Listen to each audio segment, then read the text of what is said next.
Good morning. It's 7 a.m. on October the 12th, 2023.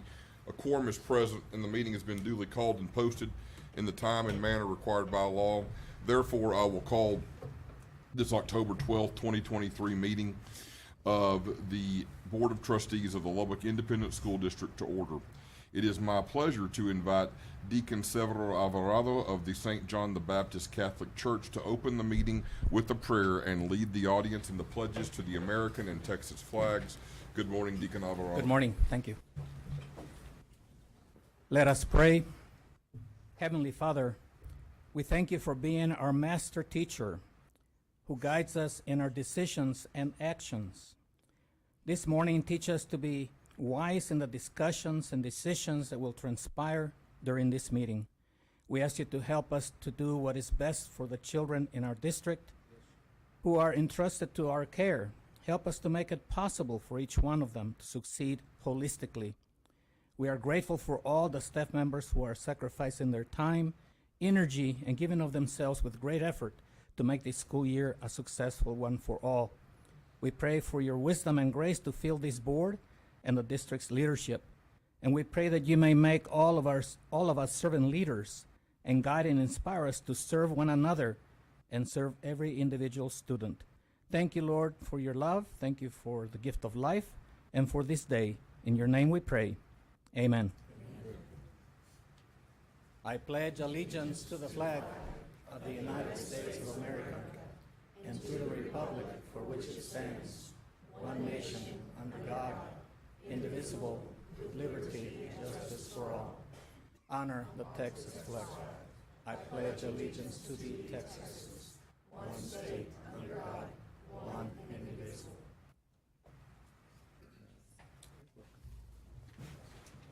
Thank you, Deacon.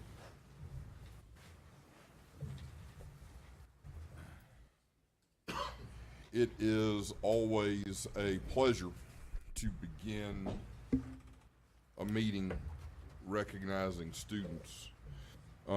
This morning is one of my favorite meetings of the year because we get to recognize some students who have achieved in an area that just kind of testifies to their preparation for success. And also, I think, is a great testimony to one of our real strengths as a district on the advanced academics side. It is my pleasure to invite Chad Haskins, our advanced academics coordinator, to the podium.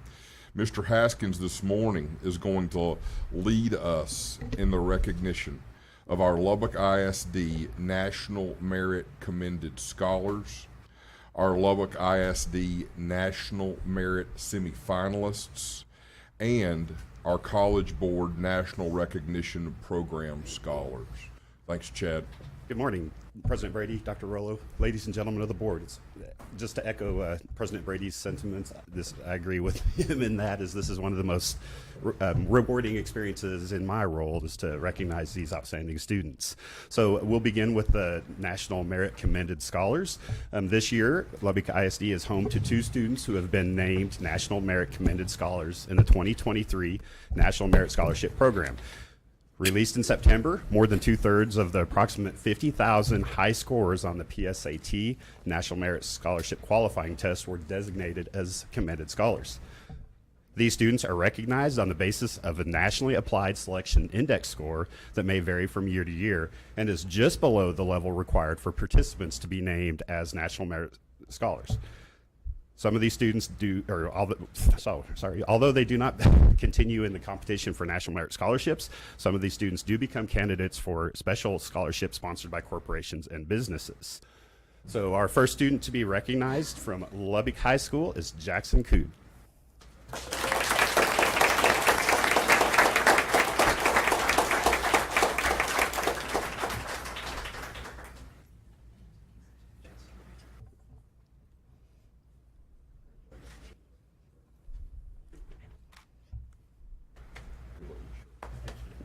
Okay, our next student to be recognized is from Monterey High School, Annie Luft.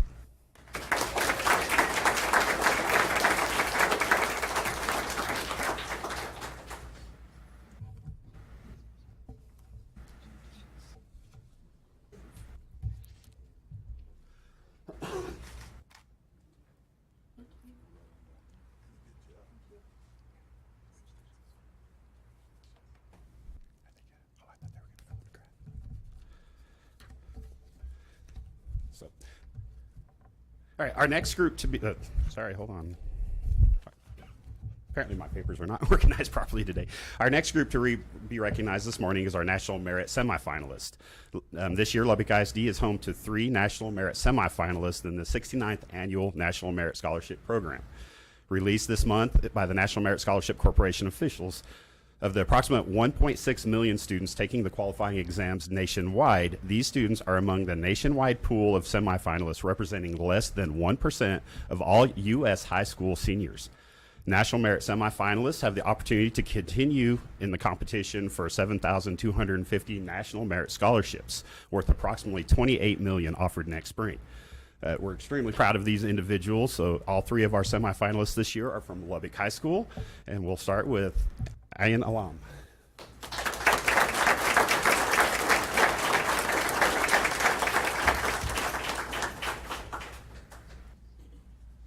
Our next student to be recognized, also from Lubbock High School, is Savannah He.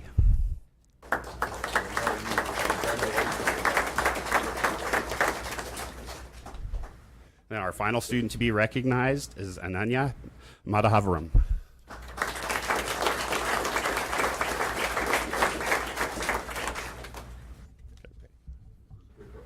Group picture. Come on up. Let's get all the principals. Mr. Young and Mr. Percival.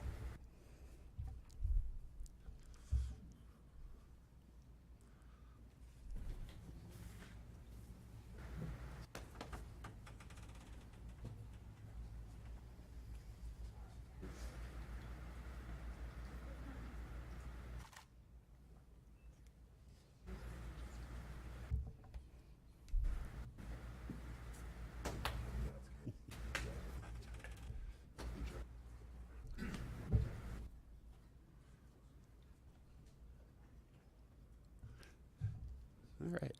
So our final group to be recognized this morning are our National Board Recognition Program Scholars. 37 students from Lubbock ISD were recognized this year and selected for their outstanding academic performance and named among this year's National Recognition Program Scholars by College Board.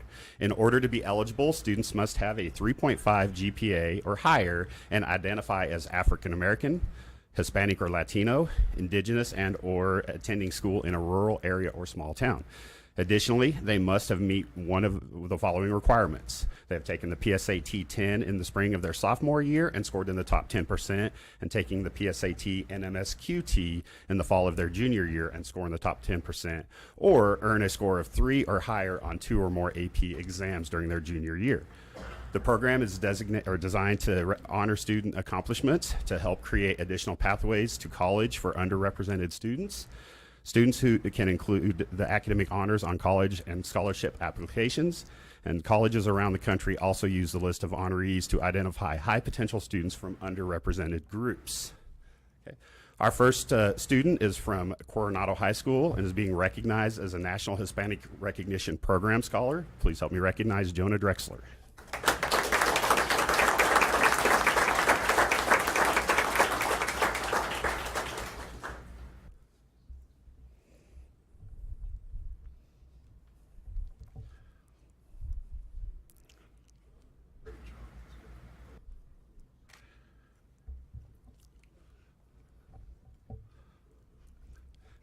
Our next 2 students originate from Estacado High School. Our first is a National Hispanic Recognition Program Scholar, Adam Castro.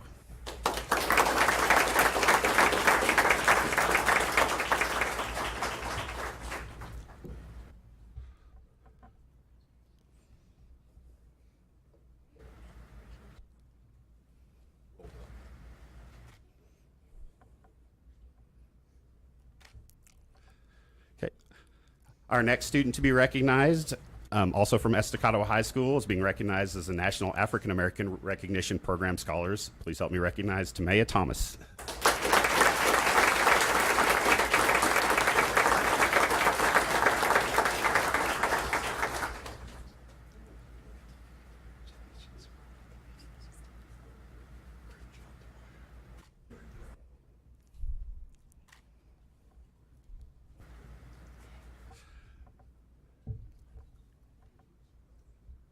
Okay. All right, let's get all you guys come on back for a pic.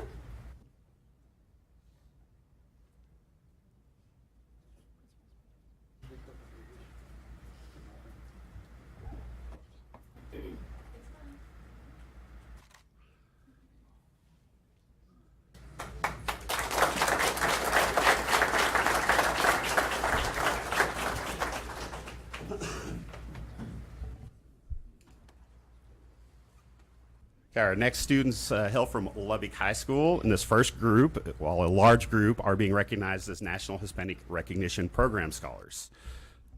Please help me recognize Abriana Garcia.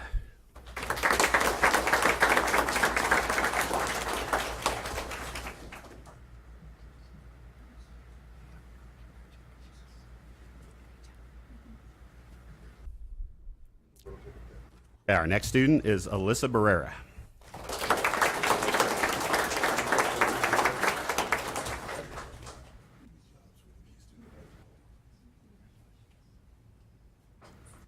Okay, the next student is Anna Carothas.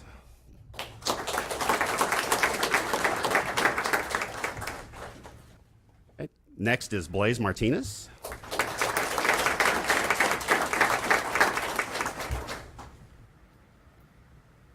Our next student is Catalina Hernandez Acosta.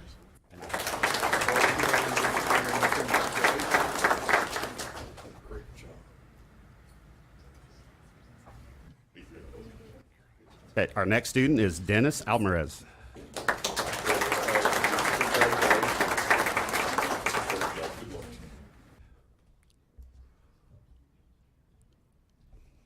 Our next student is Alania Flores.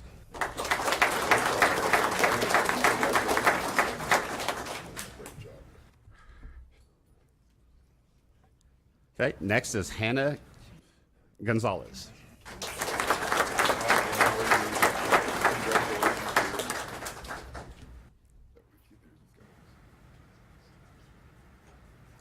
Our next student is Jade Uyola.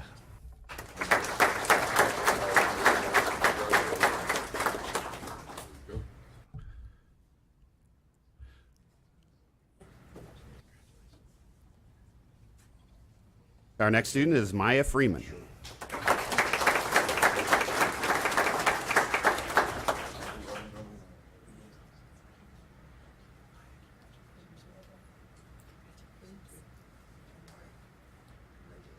Our next student is Micah Pappas.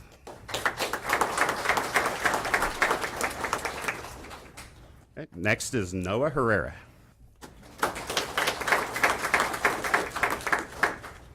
Okay, next is Samantha Spoth.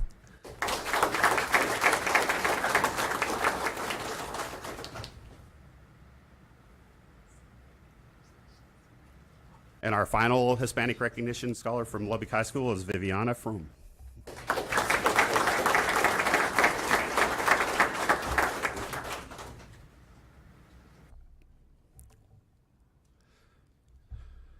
And our final Lubbock High student is being recognized as a National African American Recognition Program Scholars, and that is Sarah Adams.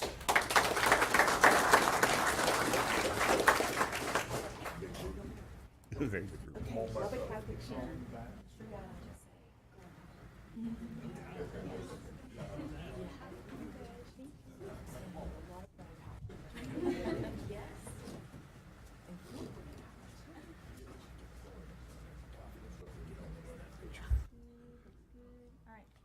You're in the front, make sure I see your big smile.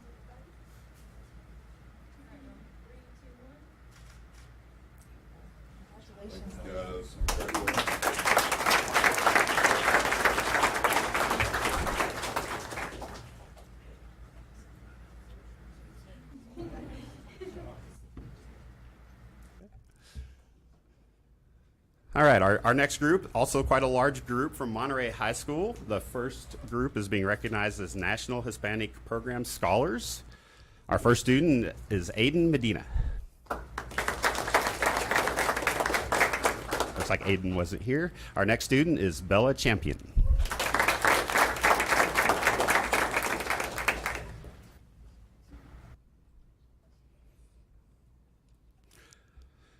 Our next student is Cassidy Gomez.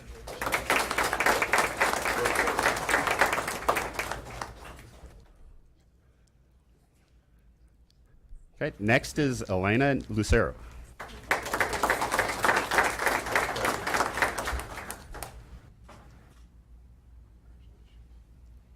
Okay, next is Emery Garcia.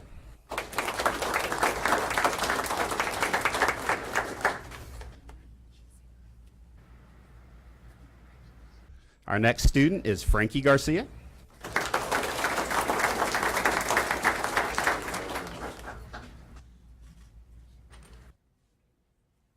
Okay, next is Jaden Manley.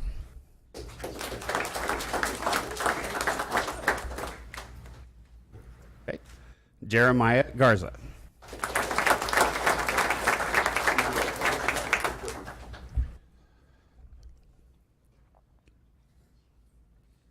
Okay, next is Nathan Casanova.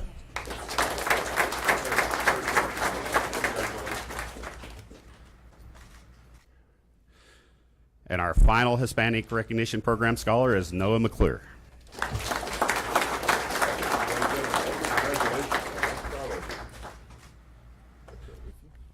And our final Monterey High School student is being recognized as an African American program scholar, and that's Peter Frazier.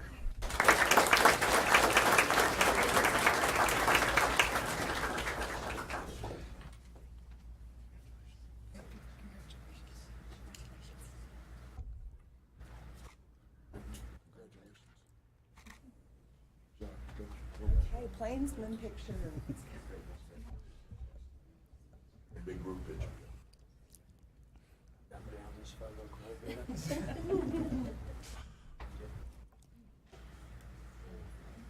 in the front. Let's come on. All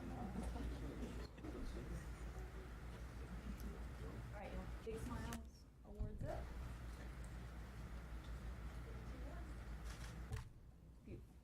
Congratulations.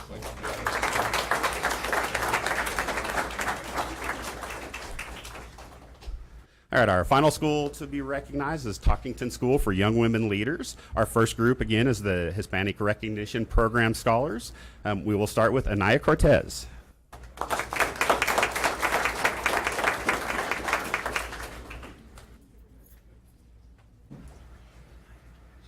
Okay, next is Aviana Prieto.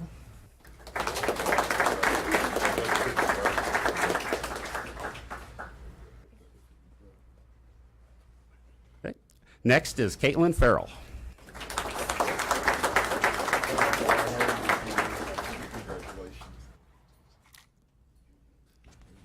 Okay. Elida Torres.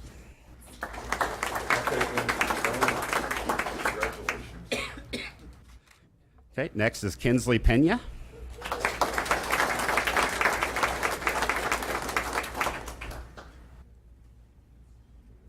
Okay, next is Miranda Birchfield.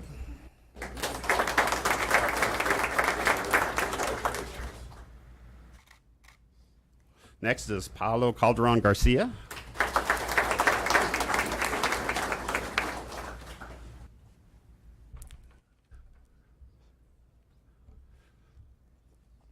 And our final student from Talkington is being recognized as an African American Recognition Program Scholar, Trinity McKinley.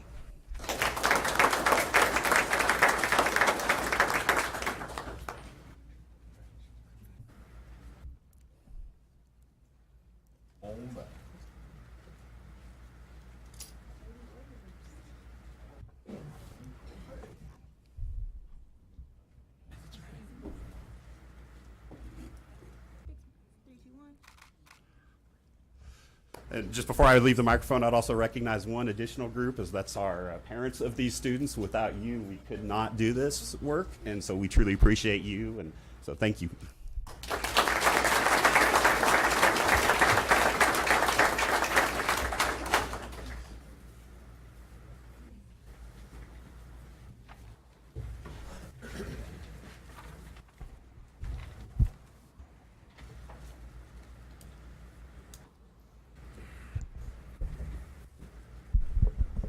At this time, I'll invite Aaron Gregg, our Executive Director of Communications and Community Relations, to the podium for our recognition. Good morning, trustees, President Brady, Dr. Rollo. Our Lubbock ISD Superintendent, Dr. Kathy Rollo, was recently honored at the Texas Association of School Administrators and Texas Association of School Boards Convention in Austin for being selected as the Region 17 Superintendent of the Year. Superintendent of the Year candidates are chosen for their dedication to improving educational quality, board superintendent relations, student achievement, and commitment to public support and involvement in education. Dr. Rollo was nominated by this board in April of this year. The Region 17 Education Service Center then coordinates the regional screening using school board members from area districts that do not have superintendents nominated for the award. Dr. Rollo was announced as the regional winner in July of this year, and all regional winners were honored at an awards presentation during the annual TACIT-TASB convention last month. Please help me welcome Dr. Kyle Wargo, Executive Director of the Region 17 Education Service Center, who is here to present the Region 17 Superintendent of the Year Award. Thank you. Good morning. Welcome, Kyle. Good morning, members of the board. I'm very pleased to be here on behalf of Region 17 to present the 2023 Superintendent of the Year for Region 17, Dr. Kathy Rollo, for her outstanding leadership, not only to the students and staff of Lubbock ISD, but for your leadership to the region and to the state of Texas. And as a personal point of pride, many years back, I had a chance to be Dr. Rollo's teacher at Texas Tech in the superintendency program, and so I'm so proud of the leader you have become.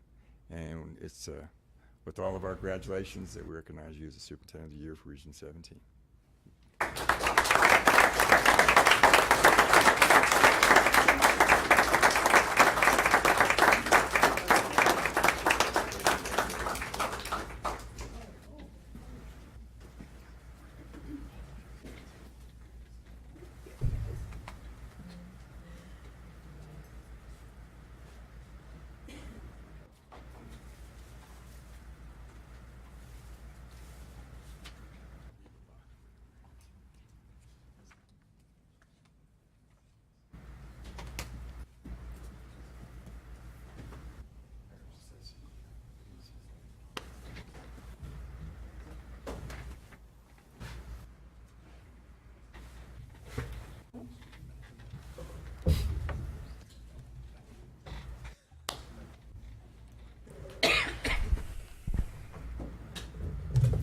Moving into item 3 on our agenda, at this time I will open up the floor to trustee comments. Trustees. Congratulations to, oh, sorry. Oh, is that Lala? Yes, please proceed, Trustee Chavez. Good morning to everybody, first and foremost. I'm not there, guys, because I'm sick, but I really wanted to be here to listen to these students that have all been awarded with some amazing recognitions. Also, the National Hispanic Recognition Award. There were so many students that received this award. It's amazing to see this. You know, there's a theme out there that they choose every year. This year's theme is Latinos Driving Prosperity, Progress, Power and Progress in America. Congratulations to each and every one of you. And Kinsey, also congratulations to you from Talkington. You're an amazing Hispanic young woman. You're going to be a role model, as you already are, to all of our students and young women. Congratulations, Kathy Rollo, for Region 17 Superintendent of the Year. Thanks, guys. God bless you. Thank you, Lala. Secretary Bridges. Just echoing those sentiments, congratulations to all the kids, students who work hard to do that. Those tests are certainly rigorous, and they take them multiple times as well. So so they've done a great job and have great things ahead. And Dr. Rollo, congratulations again. Jason.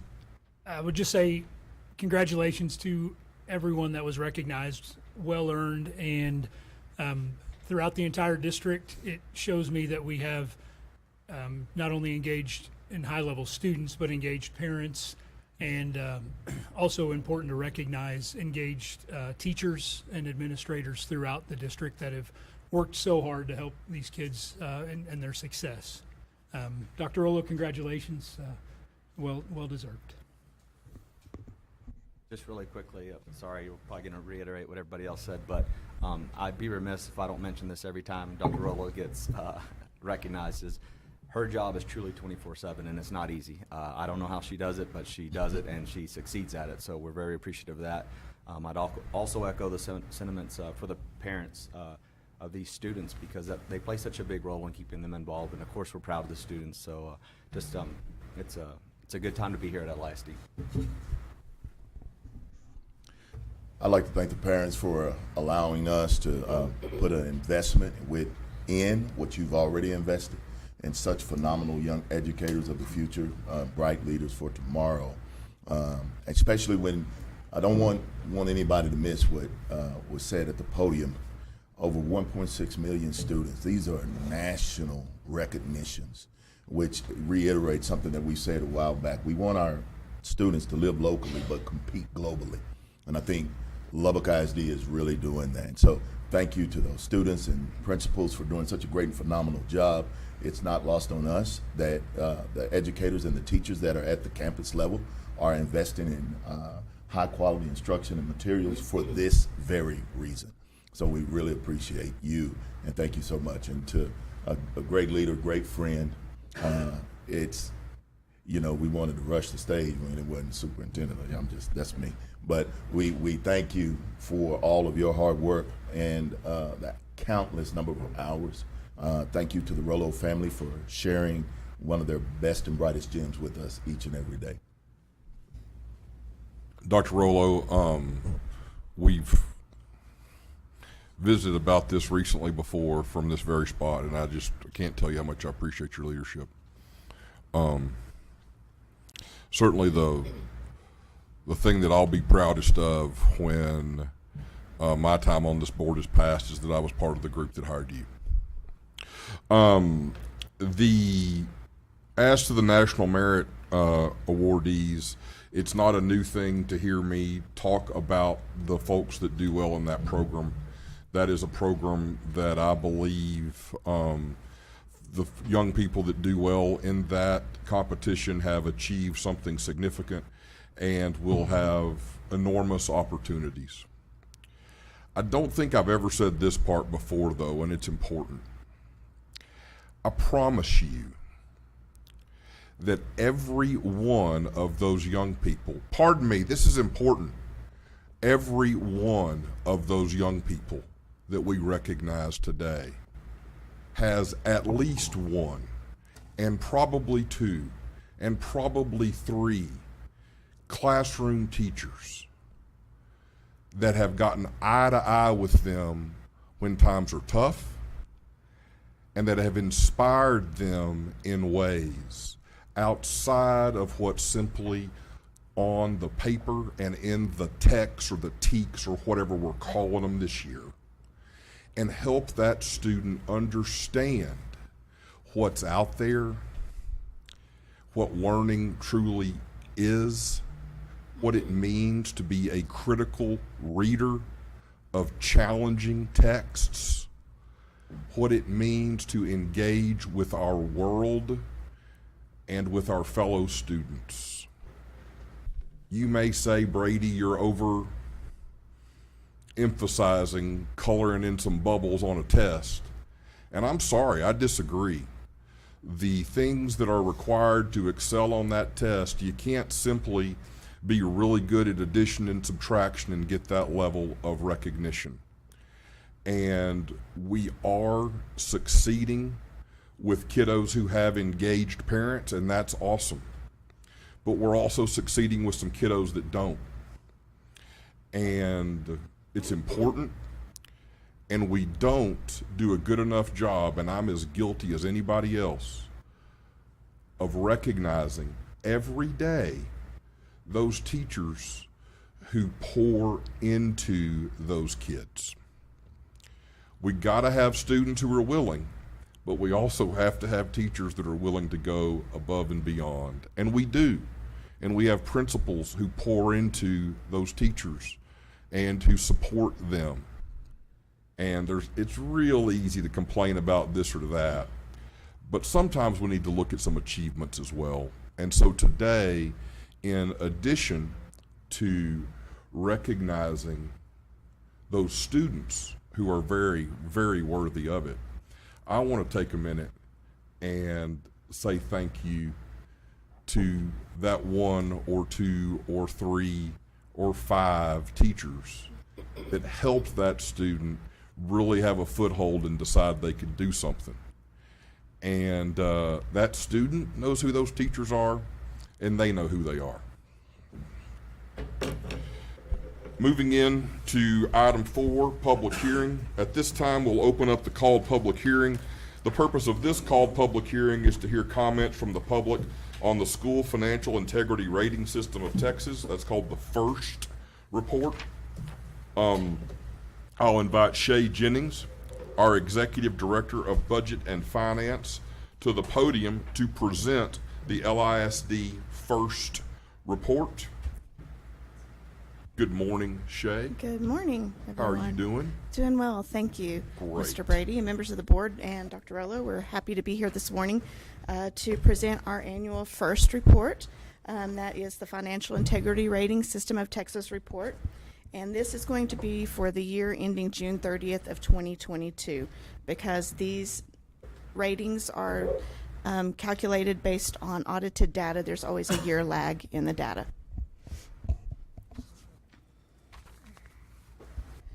The purpose of the first rating was to hold schools accountable for the quality of their financial management, and it encourages Texas public schools to manage their resources better in order to provide the maximum allocation possible for direct instructional purposes. And the objectives are to assess quality of financial management in Texas public schools, fairly evaluate the quality of financial management decisions, openly report those results to the public. And again, this school first rating is based on 21-22 data, and the ratings this year are based on 16 indicators. There are 4 critical indicators, but some of these indicators, I'll just go over some of these objectives. Indicator 5 is no longer being scored. Indicator 10 is also no longer being scored. Indicator 14 and indicator 15, and a lot of this has to do with the unpredictability of COVID and post-COVID. And so that's why you're seeing the 16 as opposed to 20. The numerical score is assessed based on those 16 indicators, and you can see the ratings there. A is superior, B above standard, C meets standard, and F is substandard achievement. If a district answers no to any indicators 1 through 4, the district automatically receives an F rating regardless of any other points earned. And those 4 critical indicators are as follows. The annual financial report must be filed on time. There must be an unmodified opinion in the annual financial report, which is our audit. Indicator 3, compliance with the payments terms of all debt agreements, and indicator 4, timely payments to TRS, TWC, IRS, and other government agencies. Here is an overview of the other indicators. They're quite wordy, so you all have these details in your packet. So there are indicators 6 through 9, indicators 11 through 13, indicators 16 through 19, and indicator 20. Statewide results on the first were 890 districts receiving a superior rating, 87 above standard, 36 of meet standard, and 6 that failed, getting a substandard achievement. The district, LISD, received a superior rating. We got a perfect score. This is the 3rd time in 4 years that we've received the maximum number of points on this first. The 1 year we didn't, we got a 98. We missed it by 0.16%, I believe. And the district has always achieved the highest rating possible in every year of the program's existence. And I would be remiss to say this is a result of all of the hard work of my team and the guidance of the board and Dr. Rollo. So it is definitely a group achievement, and I'll be happy to answer any questions. I think the 1 year you did to make 100 recently was because you were following some board directives where we actually had the crazy idea we could make financial policy for the district. But we give you a hard time about there only being one score that's acceptable on this particular measurement, and you and your team continue to hit it every year, and we appreciate that. Mr. Rodriguez, did we have anyone who signed in requesting to make comments regarding the school first report? Ms. Gregg? No. Seeing none, do the members of the board have any questions on this or comments on this presentation?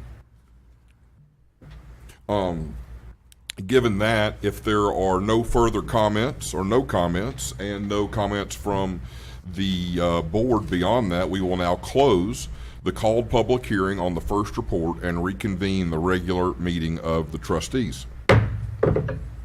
Item 5, citizen comments. The next order of business is citizen comments. Before we begin, I would like to review the provisions in board policy governing the procedures for public participation as reflected in BED Local. The audience shall not enter into discussion or debate on the matters being considered by the board. I will remind members of the board that the citizens' comments section of our board meeting is for the purpose of listening to patrons, but we are not allowed to comment or debate on issues that are not posted. No presentation shall exceed 3 minutes, and a timer will go off at the completion of 3 minutes. I would ask that each commenter conclude your comments within the time limit allowed. As I would call your name, if you would come up to the podium and state your name and address for the record and begin your comments, please. The first person to comment today is April Graham. Is Ms. Graham with us? Great. Come on up. Good morning. Good morning. I'm April Graham. I live at 7806 Louisville Avenue.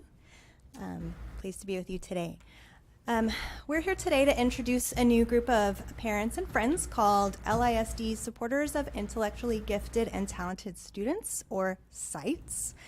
Like I said, my name is April Graham. I'm the Secretary of SITES. I'm also an LISD parent and an educator, and you saw some of my students just now.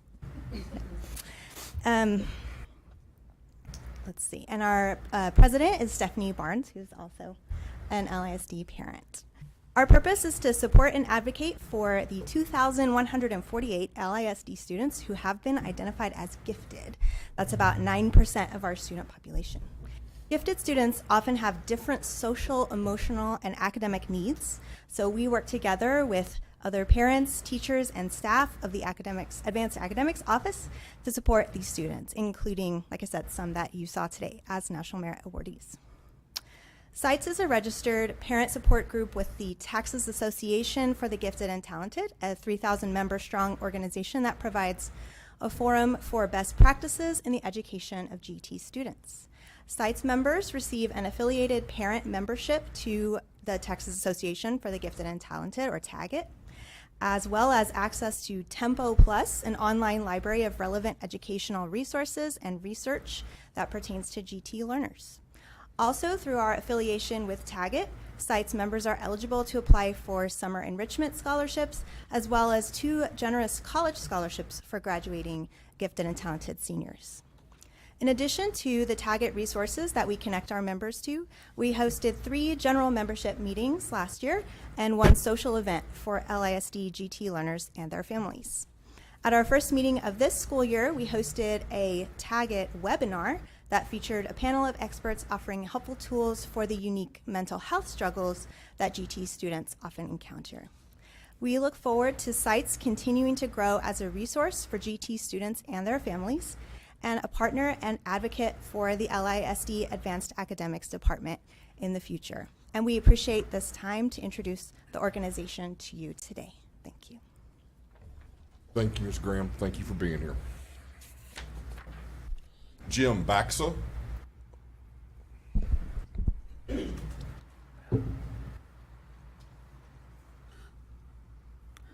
Good morning, Jim. Good morning. Jim Baxa, 5711 North I-27. I spoke to y'all last month about the dirty books that have persisted in your schools.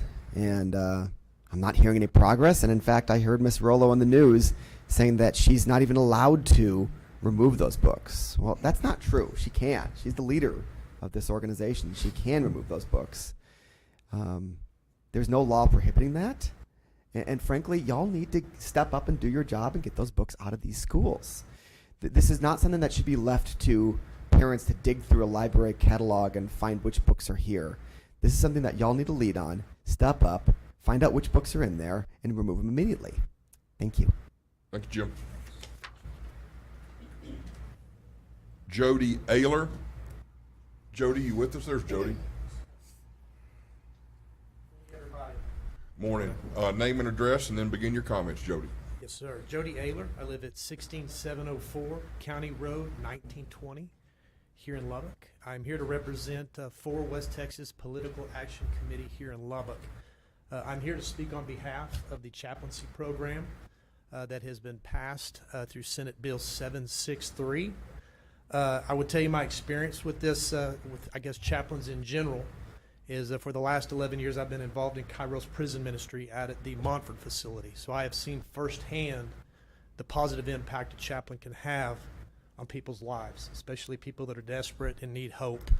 I've seen that light come on. So I'm here to speak on behalf of that, but I also know that I'm not an expert in this chaplaincy program. I understand I had questions when this thing was invoked about how this would be implemented in a school district. And so I want to go get those answers. I understand that y'all also have questions about the risks of implementing something like this. So I learned early in life that if you're not the expert in something, you surround yourself with smart people that can answer those questions. So I brought with me today Rocky Malloy, who is the founder and CEO of Mission Generation. I believe he signed up to speak here today and share with you a little bit of his background. I've also brought today Brad Dacus, who is the founder and president of Pacific Justice Institute. He's an attorney. He's traveled all the way here from Sacramento, California, and has extensive experience from a legal standpoint about programs like this, and offers free legal advice as well as free legal defense in situations where you might get in trouble. So again, I guess if I could allot some time or my time to them, I don't know how that works, Zach, but they've got their 3 minutes and you've got yours, and with I'm all done. due respect. All right. Well, I just would hand it off to them, and my hope here today is to be an outlet for y'all, to work with y'all to answer some of those questions and see if this is something we could implement in LISD to bring value to these children. Thank you all. Thank you, Mr. Ayler. Our next speaker is, I'll go ahead and call up Brad Dacus.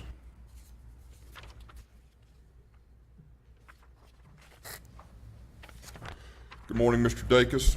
Oh, good morning. Yes, my name is Brad Dacus. I'm attorney and president of the Pacific Justice Institute. And I'm also an Aggie undergrad. I went to UT Law School. I'm a Texan who's doing a lot of work in California and around the country.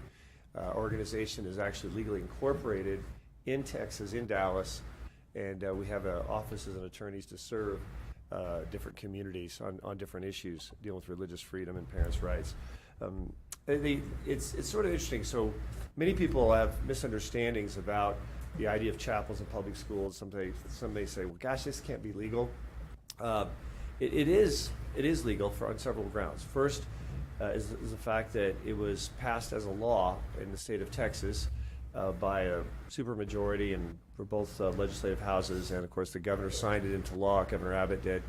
In addition to that, there's precedent in terms of the constitutionality of chaplains, whether you're talking about the military or you're talking about hospitals. There's case law for that. You've got for the police department, for firefighters, for a number of plethora of other different areas. Chaplains are constitutional, and the Supreme Court in recent case law has actually been very clear in the fact that the lemon test is gone. The court has recognized that you can even have direct funding for students in private religious schools. So it's clearly constitutional, and we at Pacific Justice pledge to defend any school district, anywhere, that is in any way challenged. If they decide to have a chaplain program, we'll do so without charge. But that's really not the issue, because the state of Texas, because it's a state law, is obligated, and actually also has already committed to defend any school district that's implementing their state law that they have passed. In addition to that, there's also provisions in the law with regards to funding.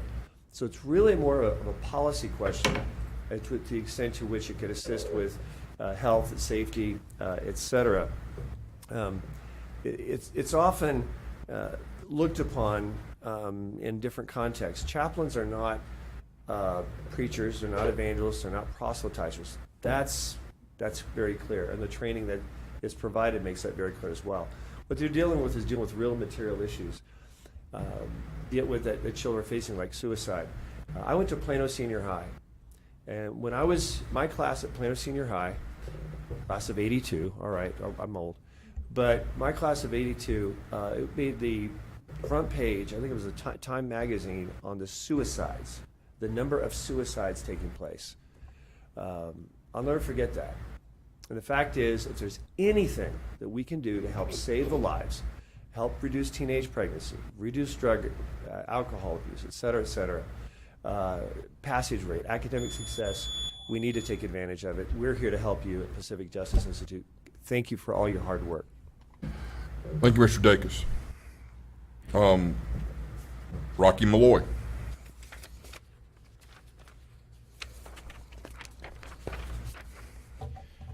Rocky Malloy at 131 Chestnut Court in Conroe, Texas. I'm the founder and CEO of the National School Chaplain Association.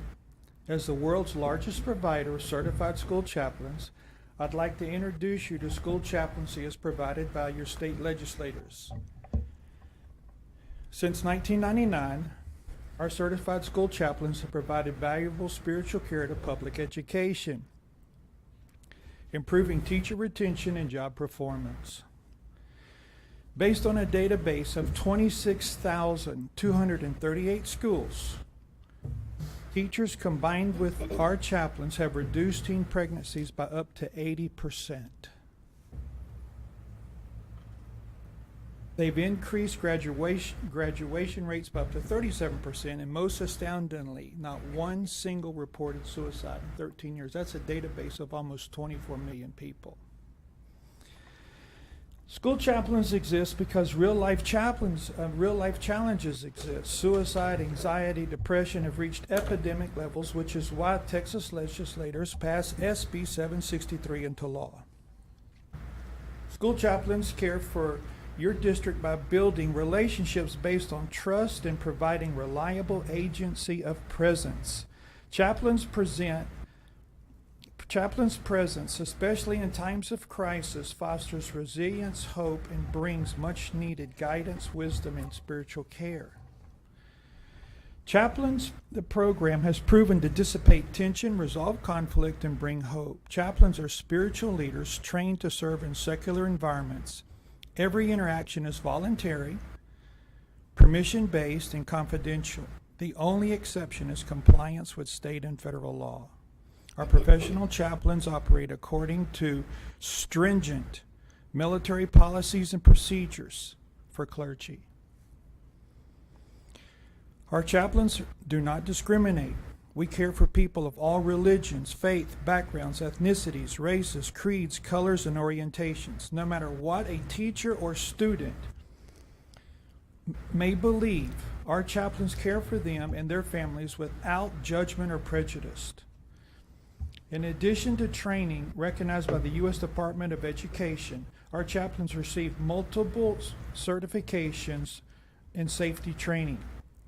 These combined certifications qualify our chaplains to be endorsed, recognized by the Department of Defense and Veteran Affairs. That's the highest possible rating a chaplain in the United States can receive. Schools that employ chaplains are safer from exterior and interior threats. That's a fact on military bases. The same is true in the schools that we serve. Schools that are safer are more peaceful, and it gives your teachers an opportunity to have a better learning environment, sir, for all the great things you're doing. Thank you. Thank you, Mr. Malloy. Shirley Dempsey.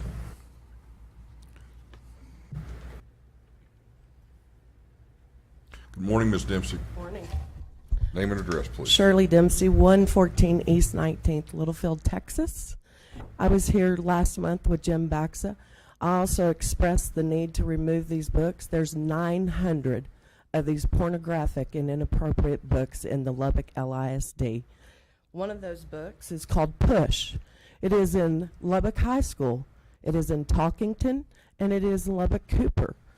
This is, I've been knowing a man put his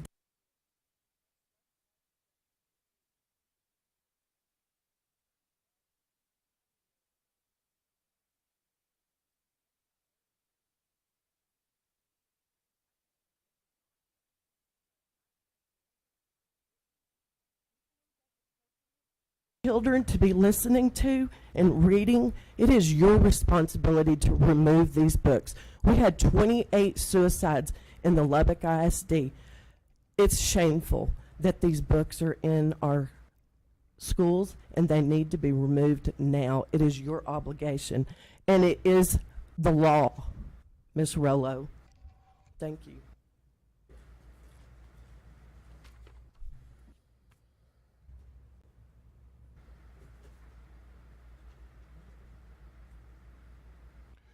Naya Dutkowski.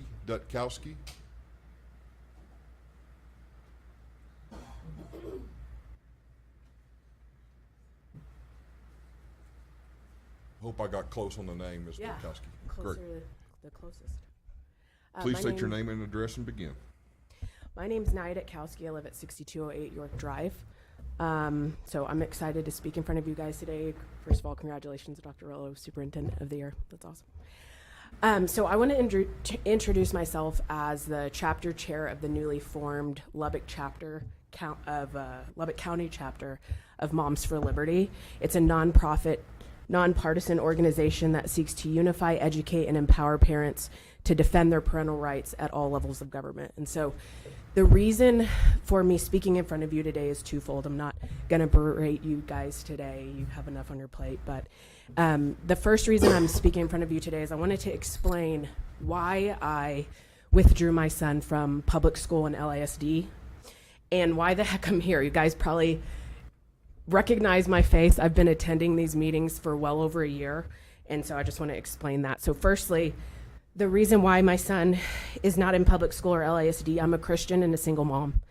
And I've realized fairly recently, despite being a mom for 12 years, is that I need help. And those are 3 words I never wanted to say, I never wanted to think or believe, but it's true. I need help. I need help instilling in my son a biblical worldview so he can engage the world with truth and grace. I need help training him up in the way that he should go so that when he is older, he will not depart from it. And I realize that this help is not available to me or my son in the public school system. And it doesn't matter the district or the particular school. It seems that the system is actually antithetical to those goals. And so I felt obligated to pull him out. The second thing, why am I here? My son's not in public school or LASD. Why do I keep attending these meetings? And so the truth is that I felt guilty. I've come to the realization that the absolute degeneracy of our culture and the destruction of our institutions is largely the fault of people like me. People like me who are honestly pretty selfish and only been concerned with their little slice of pie. People like me who are uninterested, unconcerned with engaging their community or institutions, whether they be cultural, political, educational, or religious. What I'm trying to say is that it's people like me that have been a large part of the problem, and it's people like me that need to be part of the solution, so that's why I'm here, looking for ways to be meaningfully engaged. I'll leave you with this, of the words of Jesus in John chapter 3. It says, "And this is the judgment. The light has come into the world, and people love the darkness rather than the light because their works were evil. For everyone who does wicked things hates the light and does not come to the light, lest his work should be exposed. But whoever does what is true comes to the light, so that it may be clearly seen that his works have been done in God." Thank you. Thank you, Mr. Towski. Aaron Kinsey. Aaron Kinsey. Not here. Thank you, Jody. All right.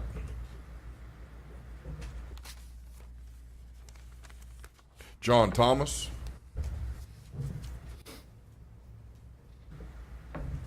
Morning, Dr. Thomas. Good morning. I know a few of you guys personally, and thank you for this opportunity. I'm a surgeon in Texas, in Lubbock, and been here close to 23 years. Name and address for the record, please. John Thomas, 8903 Juneau Avenue in Lubbock, Texas. I'm the founder of Operation Hope. Been privileged to travel to Iraq in 2004. Was the very first non-commissioned military individual to go to Iraq.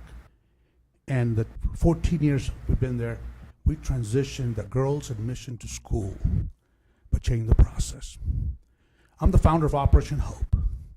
Some of you have been at my banquet, and our motto is to be the hand of Jesus Christ. And I am an immigrant.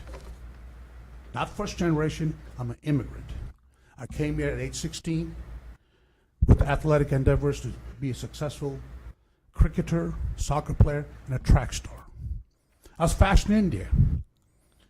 When I came to America, to Houston, Texas, in 1981, I realized there was no cricket. There was no soccer. And while I was fast in India, amongst Indians, and we had no black people in India. At that point, I changed. My one desire was not to be poor, not to be a doctor. My parents are pastors and missionaries in India. Think about the challenges they face trying to convince Hindus, Muslims, where they're 2.2% of Christians make the population. My dad gave me courage. My mom gave me never quit attitude. Why am I here? I'm here because I got a call from a lady whose daughter goes to Hutch Middle School. Mandatory reading books in the library. The very first book she got is called Bloom. And this is from that book. Two grown men kissing. Dr. Rowland, 11-year-old.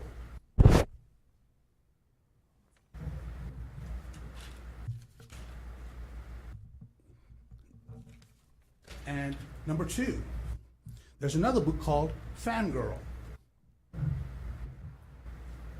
Feel free to move my shit.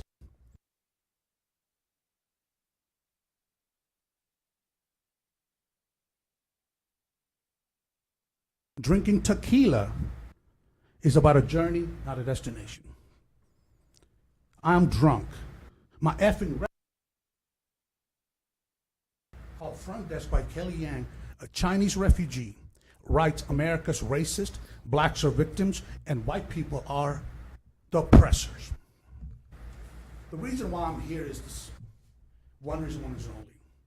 What I achieved to be a doctor happened because of education. I beg y'all, these books don't belong in school. There's no reason why.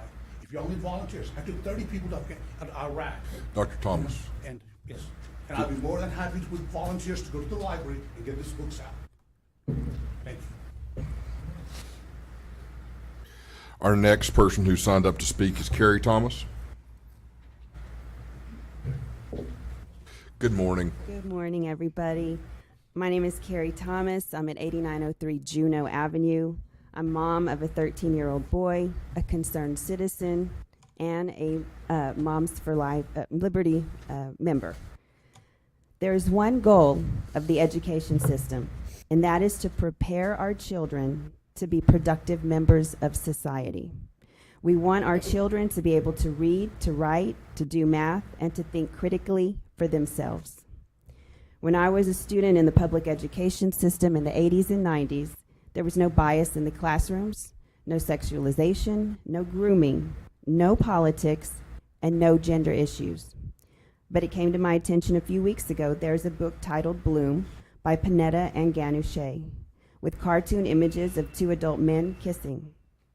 I'm sure there are more books like this. This is unacceptable and it's not age appropriate. Schools should be places of learning, not battlegrounds for cultural wars. Children are our dependents. On our medical insurance forms, they are entered as dependents, meaning they still rely on their parents for protection and provision. Parents should not have to worry about perverted books.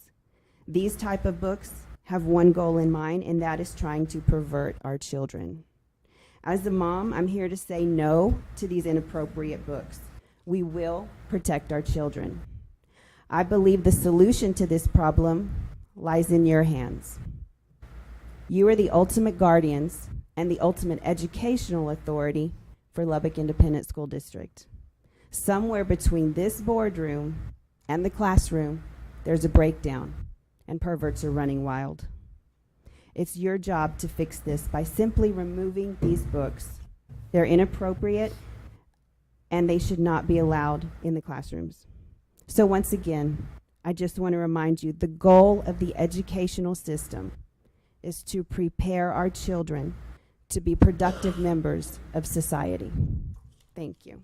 Thank you, Ms. Thomas. Lorelei Schaefer. Ms. Schaefer.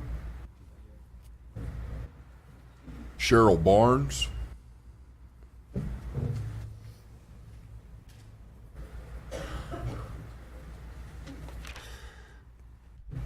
Good morning, Ms. Barnes.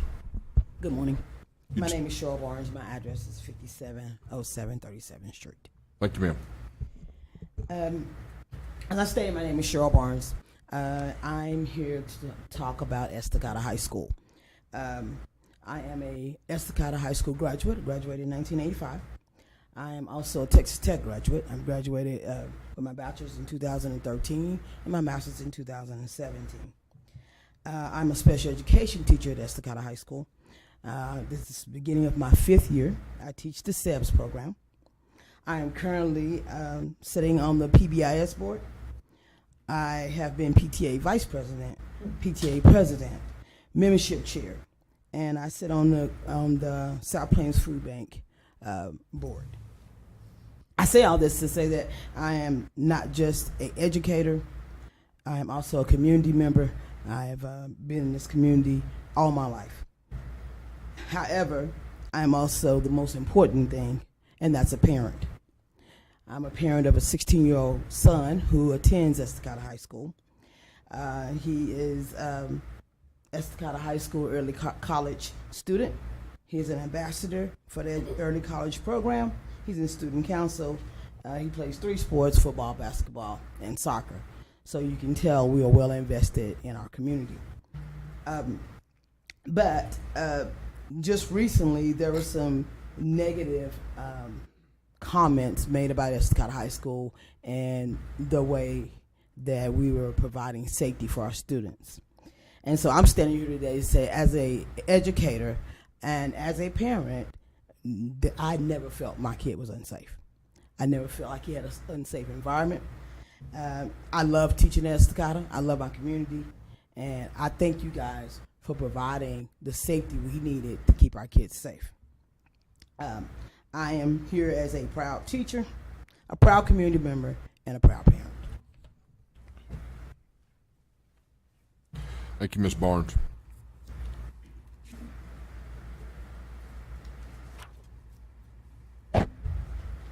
Kimberly Gonzalez.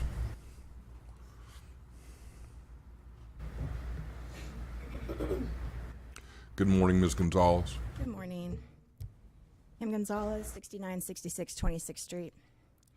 My boys went through the LISD pipeline. They went to Haynes, Evans, and Monterey 10 and 12 years ago.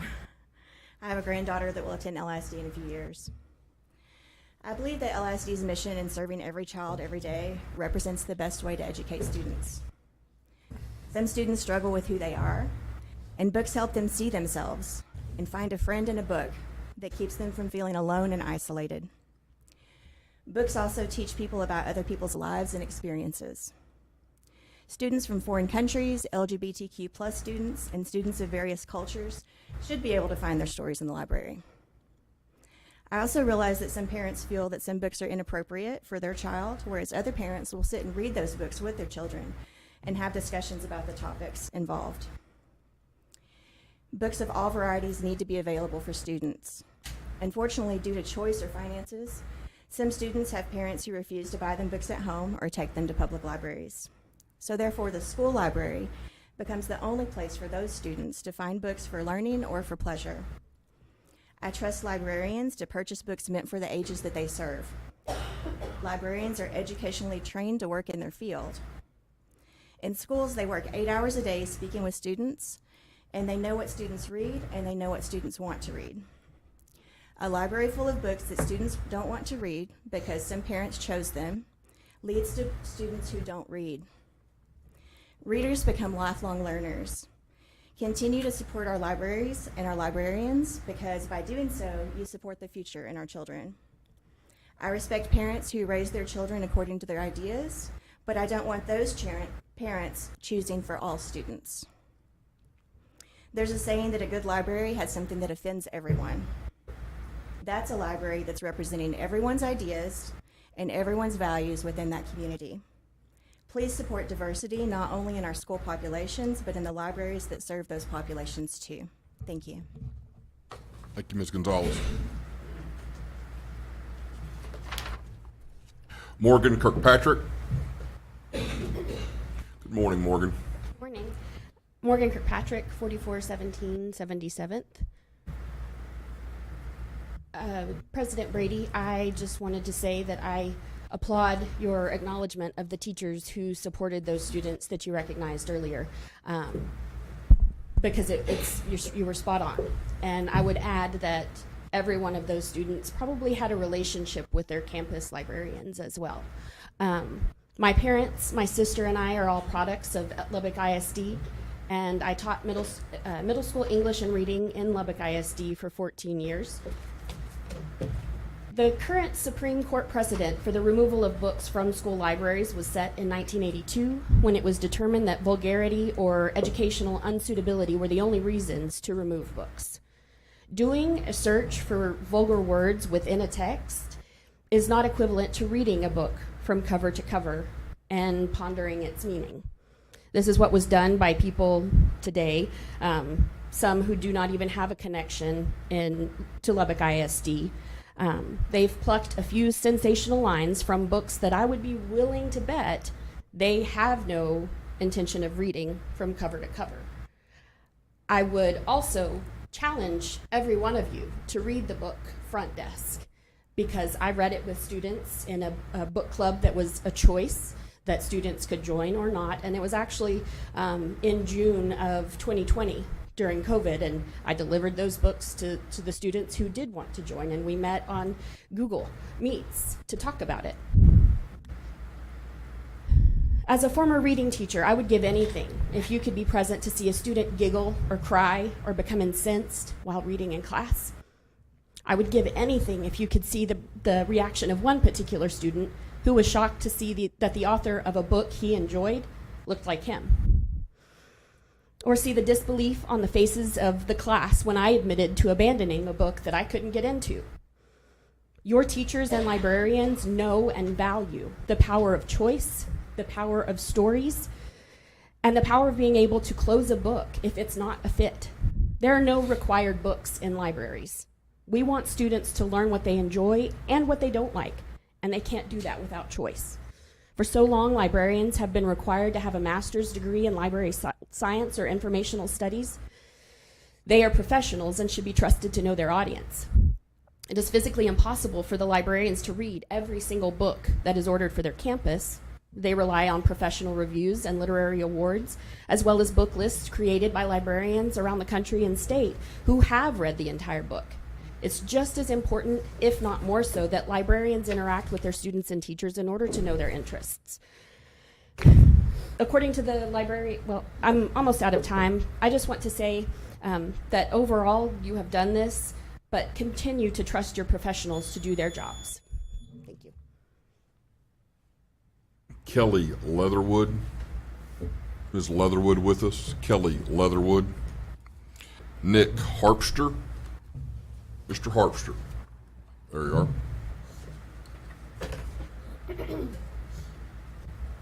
Morning. Nick Harpster, 1921 61st Street. I have a sophomore at Monterey High. Before I get into...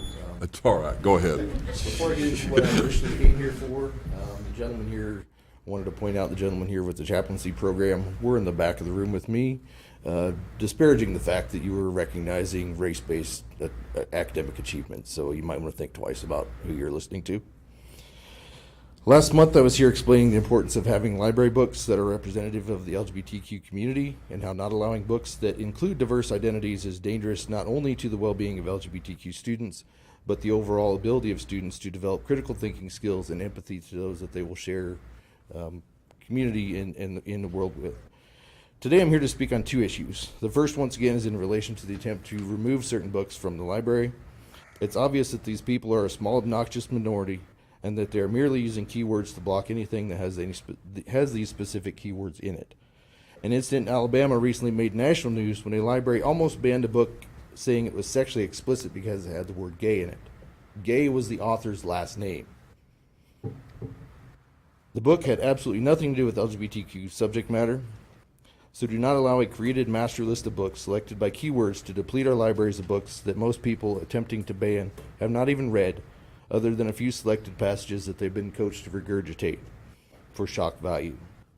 Without reading the book cover to cover, they do not know that these passages are not representative of the totality of the book, and clearly do not explain the reasoning for including these passages within the subject matter. I reiterate that the decisions of what books in our schools need to be left up to our librarians that are hired to do just that. Outsiders do not need to be involved. Which brings me to House Bill 900. HB 900 is currently under legal review, but to allow HB 900 to take effect simply because it will take the onus off of schools and school boards to make these decisions is ludicrous. HB 900 removes the long-standing rights of individual communities to decide and implement standards on their own. Not only that, but it places the burden on bookstores, publishers, and other book vendors to magically create a rating system out of thin air and review and rate every single book before a school is even allowed to purchase that book. There is no way this can be done in a practical manner, nor do these publishers or vendors have any business undertaking this task, as they're not educated or qualified to make these decisions. Plain and simple, HB 900 is a bad bill and something that LISD should be fighting rather than supporting. The second issue I want to mention is the special legislative session called for by Governor Abbott and his demand for school vouchers. I implore LISD to make a public announcement denouncing vouchers, making it clear to the public this will destroy our public school system. We cannot afford to take taxpayer money away from our already underfunded public schools so that rich families can continue to send their kids to private schools. A voucher system is a move towards the resegregation of schools, as private schools are allowed to pick and choose who they want and who they don't. If we allow a voucher system, we won't be reverting to a system of separate but equal. It will become a system of separate and unequal. Thank you. Mr. Herbster, that concludes our public comment section of the meeting. Moving into item 6, financials. Any members of the public who'd like to address the board regarding any of the financial items posted? Seeing none. Item A, approval of budget summary report for the month ending August 31, 2023. Budget amendments and budget transfers for the same period. Statement of taxes collected for that month and the investment report for August of 2023. Shay Jennings. Good morning. Yes, August is only the second month of our fiscal year, so there's not a lot of activity at this point as far as taxes and things like that go. We did have $6.8 million in amendments, and a lot of that was due to the fund balance designations that you'll see later today. Our investment rate of return right now is 6.1%, and that's really all that I have, just the highlights. I'll be happy to answer any questions. Members, packet was in your board materials, and you've heard the layout. Any questions of Ms. Jennings? Hearing none, is there a motion to approve the financials? So moved. Second. Got a motion and a second. All in favor say aye. Aye. Those opposed, same sign. Motion carries 5-0. Consent agenda. Board approval of the minutes of the regular meeting and the workshop held September 7th, 2023. Any corrections to the minutes from the September meeting as printed and distributed? Hearing none. Minutes are approved as printed. Item 8, administrative action items. Any members of the public who would like to address the board regarding the administrative action items posted? Seeing none, approval of classification of fund balance. Shay Jennings. Thank you. Yes, this is an annual requirement. It is part of the audit report. So this needs to be approved today so that we can get it to the auditors, and then so that he can finish the report and we can present the audit next month in the required timeline and get it submitted to the state. Our total ending fund balance for this year was $96,480,610. That is just shy, in fact, $15 shy of $3 million reduction year over year, and a lot of that has to do with some of the spend down of things like the insurance, hail insurance money, and things like that from the previous year. We have a non-spendable fund balance. These are things that are non-negotiable. One of those being our inventory, like our warehouse inventory. Prepaid items, those are things like when we have to go ahead and book summer travel for like July, but that expenditure belongs in the next fiscal year. Also, the majority of that is our our property insurance. We approved that in April, and so 9 months of that belong in the new year, so we defer that to the new year. So total non-spendables of $5.1 million. Then we have what we call firm assignments. These are things that we do annually. We do campus carryover of $537,000, campus maintenance carryover $250,000, student competition travel, that's $300,000, and that's the travel when students and things advance beyond district competition. We have enrollment adjustments. Those are the first 6 weeks enrollment adjustments of $75,545. And what we do, we budget them on 95% of their PM snapshot because we know we're a declining enrollment district. And when we get first 6 weeks numbers, we go in and make those campuses whole if they had beyond that 95%. Then we have the E-rate adjustments. That is the reimbursement that we get for our technology projects, and it has been a long practice of the district to bring those monies into the new year to allow technology to continue to spend those on technology needs. And then we have encumbrances, and these were things that were encumbered in the old fiscal year but were not received or completed by June 30th. And so we're reappropriating that budget. So those total firm assignments are $13 million. Then we have optional other assignments, teacher incentive allotment. We get that money in the prior fiscal year. We don't pay our teachers until August, which for us is the new fiscal year, so we move that money forward. The CT exam fees, that is a reimbursement of CTE exams from the previous year, and we let CTE spend that in the new year to help offset the cost of those exams for students. We have $1.2 million for additional police officers based on the legislative requirement that we had to have a police officer on every campus, and our security allotment not covering that. We designated $1.2 million of that to cover that cost. Insurance recovery for the hail damage to roofs, that is what is left of the money that we received so far on our hail claim. Then we have $1.5 million designated for deferred maintenance. We've had a lot of repairs on roofs and things like that this year, and we felt that that was needed. Then we have $400,000 for law enforcement vehicles. With the additional officers, they need additional vehicles and equipment, so we designated $400,000 for that. We have also designated $2.7 million for a one-time payment for all staff equal to roughly 1.5%. This is not a raise. This is not something that we have to honor annually. This is just a temporary one-time payment to give to students at your discretion, or our employees this year at your discretion, just to help, cover that, give them some relief, I guess, until the legislature decides what they're going to do on funding. And then we have $4 million for Agustin Barnes. That's to finish that project. With inflation costs and everything like that, we did not have money for that. We know that we can sell the property that the current ag barns are on, and that should help mitigate some of that hit to fund balance. And then we have $1 million for a secure central office vestibule. So total optional assignments that we're proposing are $16.7 million. That leaves us with a total unassigned fund balance of $61,538,088. Just a watermark, I guess. Best practice for fund balance is to have 3 months operating on hand, and so that for us would be $59,635,085. So you can see what we're proposing today, that $61 million, exceeds that 3 months operating by $1.9 million. Questions? Yes, sir, Mr. Curry. And shall direct this at Dr. Rollo, but when we were talking about these numbers last week, the Agustin barn was $3 million, and now it's $4 million. I guess walk me through that and where we're at on some of the naming rights. And is Robin here? Yeah, and it says Barnes, is that 1 or 2? I'm not clear on that either. It is only 1, because we have enough to cover the first one. The plan has 2. Well, we modified the plan. We try to make it more economically feasible. I know you see the number of $3 million and goes to 4. It is a single barn right now. It's a shared center core with opportunities for different animals on different sides because they have to be separated. So This has been, we resurfaced the barns recently. We went back and looked at some numbers, and we're still looking at the numbers. Our task was to get a number, a safe number not to exceed. And at this point in time, with our estimating Ouija board, that's about as close as we are at. Now, this number can be refined and will be. You know, we're just giving a definitely not to exceed number there.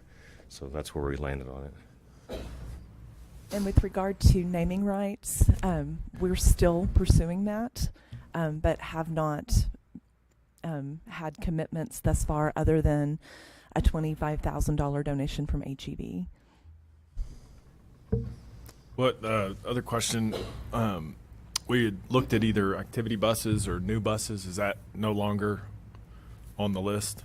Right. We felt like we didn't have the capacity, given the number here, to go ahead and move forward with that.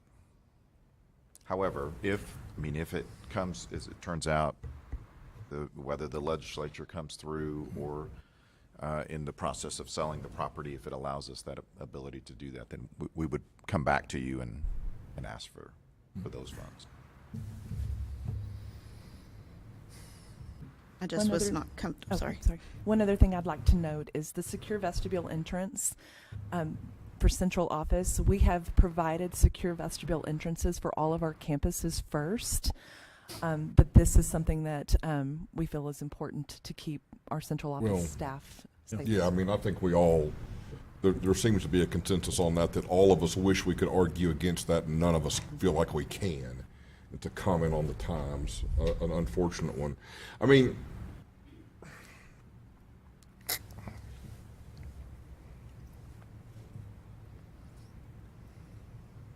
we could make a real dent in the activity bus deal for $1 million, right? They're roughly, probably now running about $300,000 per the Freightliners. The new version, instead of the Van Hools that usually cost about $500,000. So we can almost get two of those Freightliners for the price of what we would get one Van Hool, which is why we're shifting over to those types of buses. I mean, the way I see it, it's not 5 or nothing. Right. And I mean, does anybody on the board have a desire to amend this to include 2 or 3 of those buses? In lieu of something else on the list, or in addition to? In addition to, I mean, the way I see it, we've got $2 million over a full quarter of reserves. If anybody, I mean, if there's a desire to amend that and there's a motion, it certainly would be in order. Shay's. I would, to discuss that, I had written down that same $2 million on my notes here, and I would ask Shay and Rick, why did we stop short of leaving that $2 million extra above the 3 months? While we talked about buses, I also am mindful of seeing the itinerary for the special session, providing a little bit of extra stipend for our teachers seems to be in order, and the 1.5% is great at $2.7 million. How did we land on that number? How did we land on leaving that additional $2 million in there?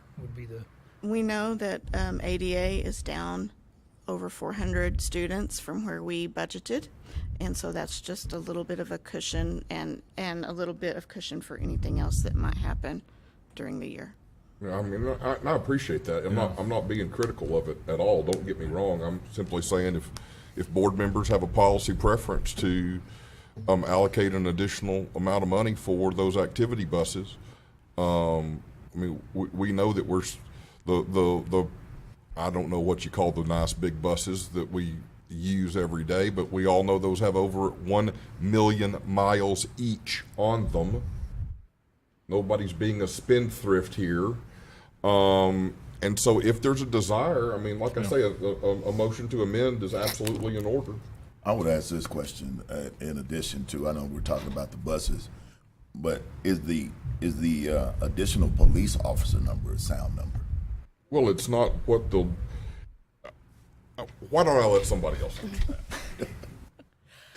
So the additional police officers is covering, number one, the cost that is required. It also, at this point in time, while we're trying to interview and find police officers for each campus, it's covering the expense of hiring our other law enforcement agencies who are working for us on their days off, because we are paying them above and beyond what was budgeted originally as well. And again, that's because that's a state mandate, The and state we're mandate. not funded enough to cover No. what the state is mandating. No, we have $10,000 per campus. I think it's 15. 15, I'm sorry, $15,000 per campus, and that does not cover the cost. And that $15,000 is to cover all safety costs required in House Bill 3, not just that one piece. Correct. Fortunately, because of our working through our bond election of 2018, we could check most of the other boxes. Yes. Yeah. One, I don't want anybody to think I'm not against the ag program. I think those kids have been in the same facility for I think since the first year the ag program was started, and so I think they deserve a place. It's a shame that the cost inflated to the extent that it did, and I understand a lot of that's out of our control. I guess two things. One, I think we have to start replenishing our buses, not just our activity buses, but our buses, our fleet. And I'm not chastising any of us. I know the cost that prohibits us at times, but those are taking our kids to and fro, and those buses get a ton of use. And so I think we have to do something. I'd be happy to make an amendment or a motion to amend that to include 3 activity buses. And then I guess I would just ask, and I don't. If I might, may I? The chair would take that by Mr. Curry as a motion to amend the staff recommendation on fund balance allocation to include 3 additional activity buses. Is there a second to that motion? Second. All right, please continue discussing. And then I would just, and I don't think it's for this conversation, but I think it's important for those who continue on this board in the future, when the ag land is sold, I think this money's got to go back, given what we've taken out of fund balance, to not necessarily sit in fund balance, but to do something that also provides for all kids, whatever that may be. Not a specific project per se, but something that we can show, effects across the district. Any other questions or comments on the fund balance designation? I would Jason. like to ask what, if the motion is to include 3, what is the? They're 300,000 apiece. So we're talking 900,000. Yes. But Rick's going to go over there and ask to talk to the finance manager. Then he's going to get pulled back to the next guy in the dealer. Sorry. Right. Car buying joke. Couldn't Yeah. resist. Does that include the clear coat, or is that? We're not going to get the No? wheel and tire Okay. coverage either, Okay. I promise. Okay. Okay. Anything else on that, Jason? I guess the heartburn that I get is that just the allotment that we're providing for the teacher incentive on that. I realize we were waiting on something from the state that doesn't look likely at this point. And so at some point, we as a district have to prioritize that, knowing that that's not going to come. And so that's where my heart would be in the additional, if we have discretionary funds, would be there as well. Absolutely. And Jason, I commend you for that, and I think we've, especially on finance, we've talked about that every time we've met. The one thing I would say is that number is somewhat underinflated given the fact of the ESSER funds that are going to the teachers this year. Mm-hmm. So, I don't know the percent, but I'd be willing to bet that it's over 5%, 6% one-time payment when you look at the full year. Again, and that may be under. That's not out of the reasonable. That's certainly that's a reasonable estimate. Yeah. The Senate, the state Senate, setting aside. I don't want this turned into a voucher conversation. That's a policy question outside of ours to talk about here today. But it is relevant to our discussion to note that although teacher pay is not currently on the governor's call for the special session, the Senate did advance a teacher pay raise bill out of committee at the same time as they did the voucher bill. And I mean, that's an important thing for all of us to know, right? And how that plays out is going to be determined at a higher pay grade than any of ours. But I mean, it's important to know that's out there. If there's no other discussion. Well, I was trying to ask a question. Oh.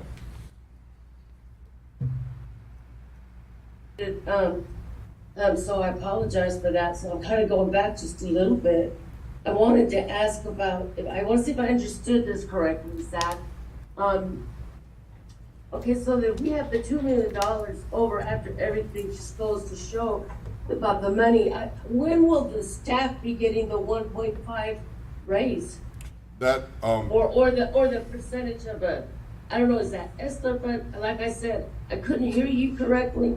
So could you kind of go back a little bit and explain that to me? Yes, ma'am. That's not a raise. No, correct. I corrected myself on that. Yeah, yes. I'm trying to answer your question. Sure. What that's doing is giving the board the ability to make a one-time payment at some point during this fiscal year. This is not a decision to make that payment. This is allocating funds for such a payment if the board later makes that decision. So those funds will be available, but that would require another action of the board for that to occur. Does that answer your question?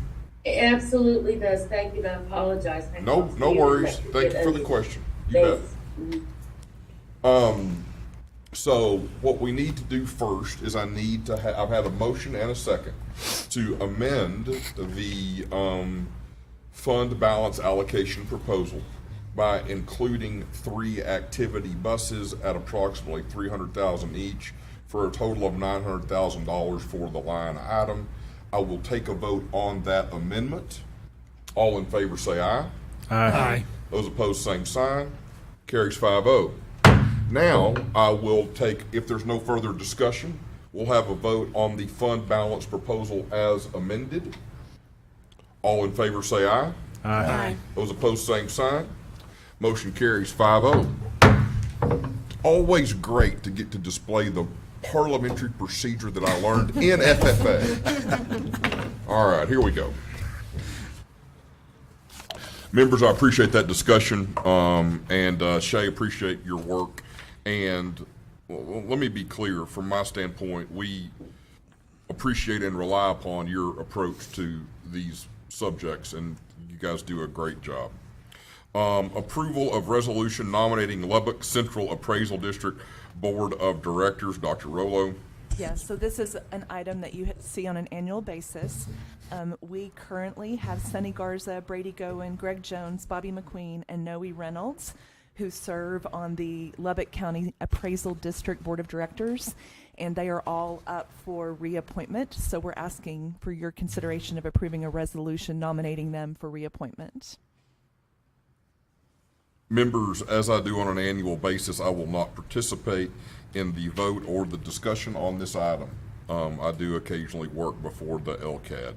Is there a motion to approve the resolution to nominate Mr. Garza, Mr. Goen, Mr. Jones, Mr. McQueen, and Mr. Reynolds to LCAD? So moved. Second. All those in favor say aye. Aye. Those opposed, same sign.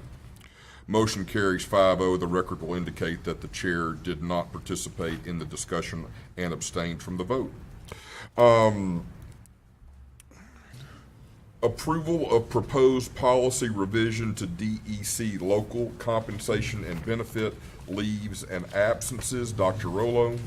Yes, so following the 88th legislative regular session, this gets us in compliance with the law regarding the addition of district telecommunicators to be added to the policy that's current related to mental health leave for peace officers. It just adds the telecommunicators to that policy. Members, you've heard the explanation. Are there questions? Hearing none, all in favor say aye. Aye. Aye. Those opposed, same sign. Motion carries. Approval of district purchases. Mr. Rodriguez. Yes, good morning, Mr. Brady, Board of Trustees. Want to take you through our district purchases for this month. The first two on the list are two pass-through items for Lubbock High School Choir and Band heading to Branson, Missouri, and the second for Coronado Band and Orchestra heading to Orlando. Both of these, again, are pass-through. All funds are going to be raised from parents and students through various activities and even some private donations. So that's the first two. Second one is software that we used to use, software that we used to use or still use called TeamSite was acquired by this new company. That's why you see a different name, but it is the same organization that we're working with. They provide a trainer of trainer models. We believe this is the last year that we'll have this. We've been through it enough. I personally have had it. We participated as a cabinet, and then I've had it done for our operations team. It's very powerful. It allows us to really interface with each other as a team to and access each other's strengths and stand in the gap where we need to stand in the gap. So we're excited about that. That will be paid with ESSER funds. The next one is some end-of-life switches for some technology items, and then the final two are two interlocal agreements with Texas Tech University serving our kiddos in various ways, as you see there in the description. I'd be happy to answer any questions. Members, you've heard the layout of the district purchases. Are there any questions? If not, do I have a collective motion to approve the purchases? So moved. Second. Got a motion and a second. All in favor say aye. Aye. Those opposed, same sign. Motion carries 5-0. District contract renewal, Mr. Rodriguez. Thank you, Mr. Brady. This is the annual renewal for our zero copay clinics. Is a very well used and well liked by our staff.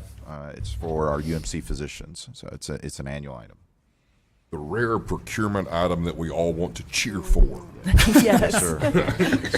This is something we're very, very proud of, and we are the only district in this area that offers these zero copay clinics to our employees as part of our benefits package. Works for them, works for us, Yes, right? It's one of the few absolutely. reasons we're able to continue to offer our own health plan at a significant economic advantage to our employees. Is there a motion to approve the contract renewal? So moved. Got a motion and a second. Note that they're both enthusiastic. All in favor say aye. Aye. Those opposed, same sign. Motion carries 5-0.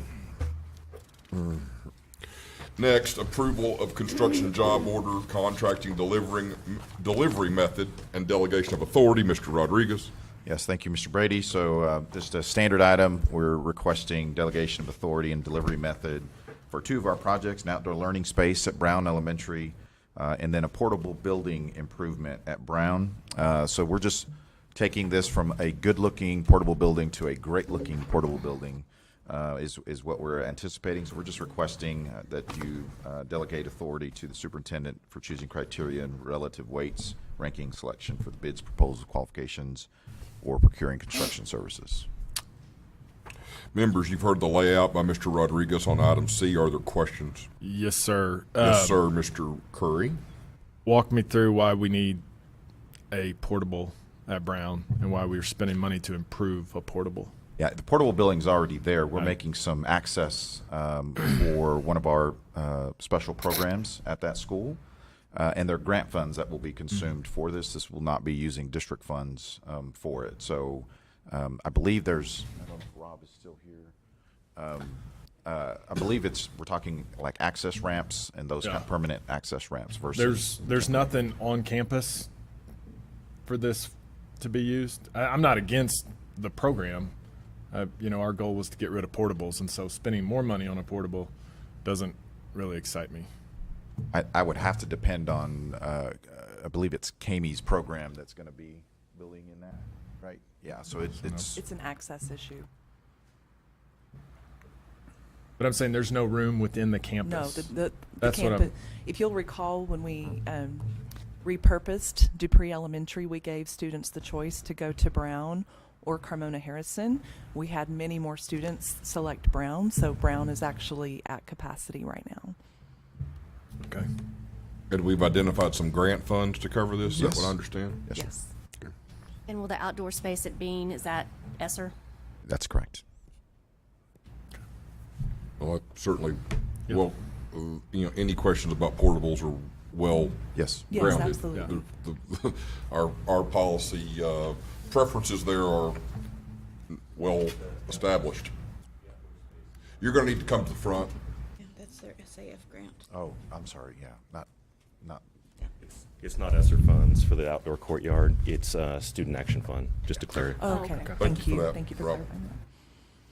clarifying that. All right.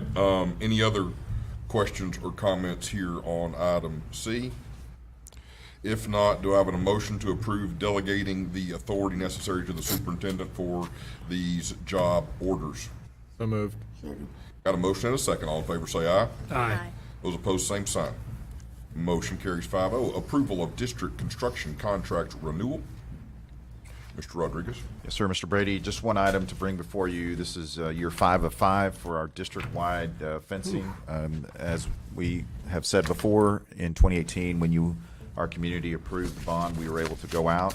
We did only have one respondent at that time, and so it's going to be good for us to go back out this upcoming year. But this is the last year, so we'll try to secure more contractors for us to be able to use on this. You've heard the layout. Are there questions? Do I have a motion to approve the construction contract renewal as presented? So moved. Second. Got a motion and a second. All in favor say aye. Aye. Those opposed, same sign. Motion carries 5-0. Item 10 was originally posted as a grievance hearing. I would note for the record that grievance hearing has been continued at the request of the individual filing the grievance, and so that hearing will not be convening today, but will at a later board meeting. Now we have need for an executive session under the relevant provisions of the Texas Government Code, Chapter 551. It is 8:43 a.m. and we are adjourned to close session. Members, let's try to take 10-minute break or so and begin about 5 till.